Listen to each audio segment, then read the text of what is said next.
Halo teman-teman, sebelumnya saya ingin mengucapkan selamat tahun baru 2024. Semoga di tahun ini kita semua menjadi orang-orang yang sukses, sehat selalu, dan banyak rezekinya.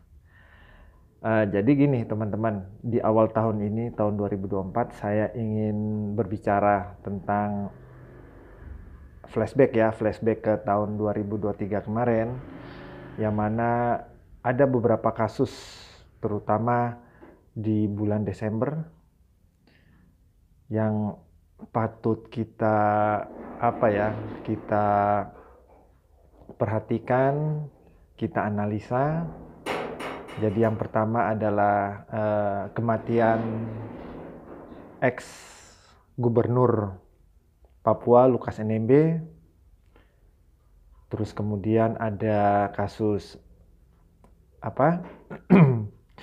Diduga ada penyampaian kabar tidak benar terhadap produk dari kendaraan Toyota dan Daihatsu ya. Ada beberapa item yang ternyata ketika diuji tabrak itu ternyata tidak standar.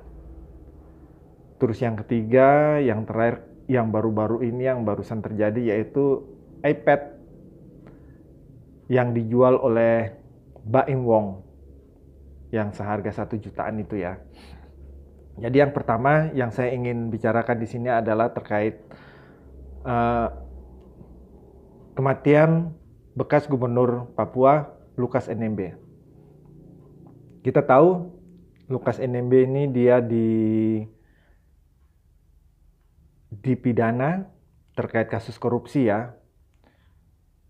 Di pengadilan negeri dia diputus bersalah, di pengadilan tinggi dia juga malah diperberat ya hukumannya ya. Namun sebelum putusan kasasi, kayaknya mereka kemudian kasasi, dan sebelum itu semua selesai, Lukas NMB ini meninggal dunia.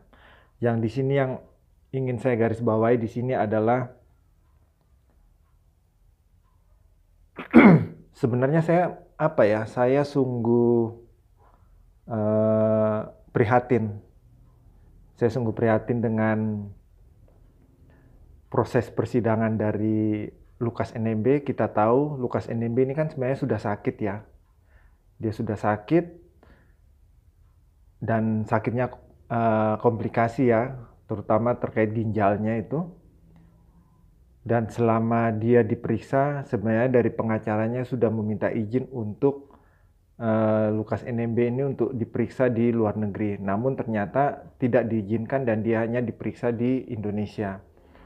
Dan apa akibatnya?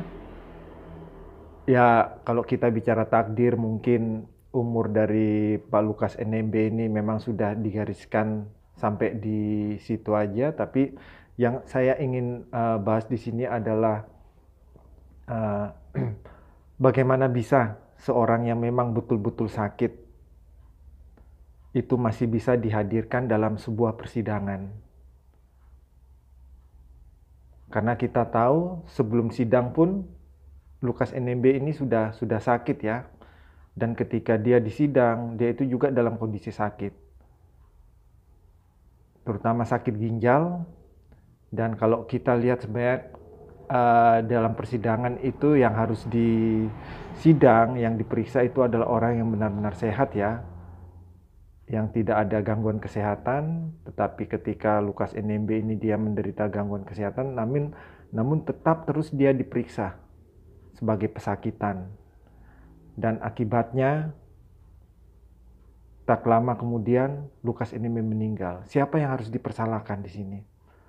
Kalau kita berandai-andai ya, misalkan ketika pengacaranya itu meminta Lukas NMB untuk diobati di luar negeri, ada kemungkinan Lukas NMB masih hidup, dan ada kemungkinan Lukas NMB juga bisa saja meninggal. Tetapi paling tidak untuk untuk kemungkinan Lukas NMB tidak meninggal pun bisa. Karena kita tahu bagaimana kualitas dan pelayanan dari rumah sakit di luar negeri ya. Saya bukan menjelek-jelekan di Indonesia, tapi kalau kita lihat orang-orang kaya di Indonesia, itu mereka ketika sakit mereka lebih memilih di luar negeri, bukan di Indonesia. Dan oleh karena itu, pengacara dari Lukas NMB pun memilih untuk membawa Lukas NMB ke luar negeri. Andaikan ketika Lukas NMB itu dia dibawa ke luar negeri, apakah dia akan sembuh?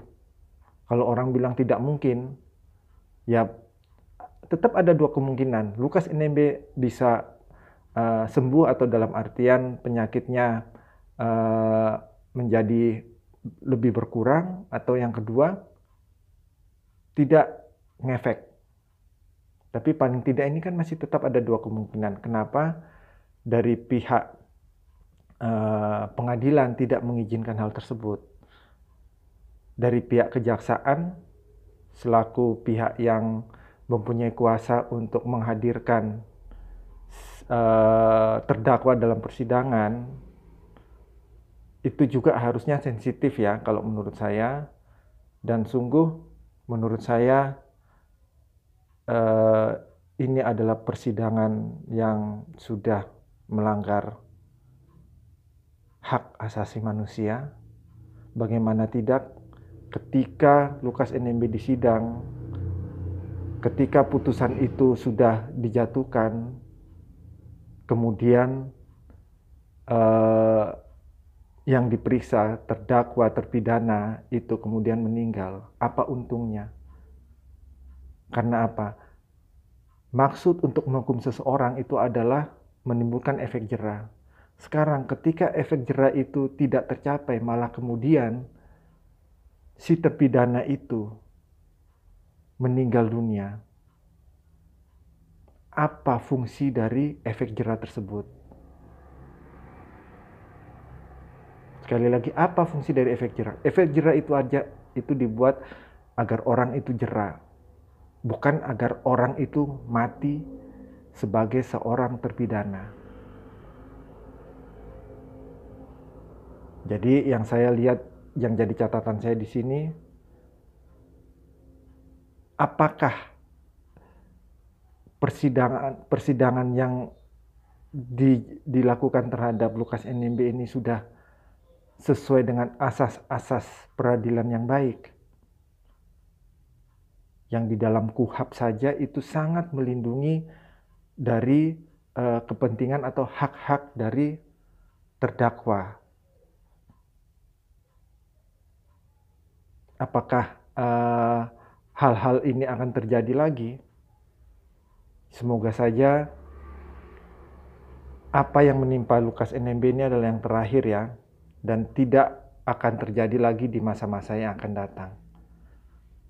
Kiranya catatan saya terhadap kasus kematian Lukas NMB sebagai seorang terpidana ini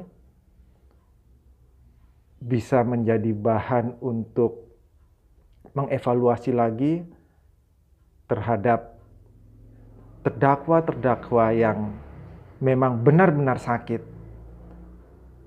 yang harus dilindungi kepentingannya, bukan hanya untuk mengejar target orang ini harus dihukum secepatnya, kemudian membawa seorang pesakitan yang benar-benar sakit dalam sebuah persidangan, dan akhirnya setelah dia divonis bersalah, kemudian orang tersebut meninggal dunia. Sungguh menurut saya ini adalah pelanggaran hak asasi manusia. Semoga catatan yang saya sampaikan ini bisa bermanfaat untuk kelangsungan atau penegakan hukum di Indonesia yang lebih baik lagi. Terima kasih.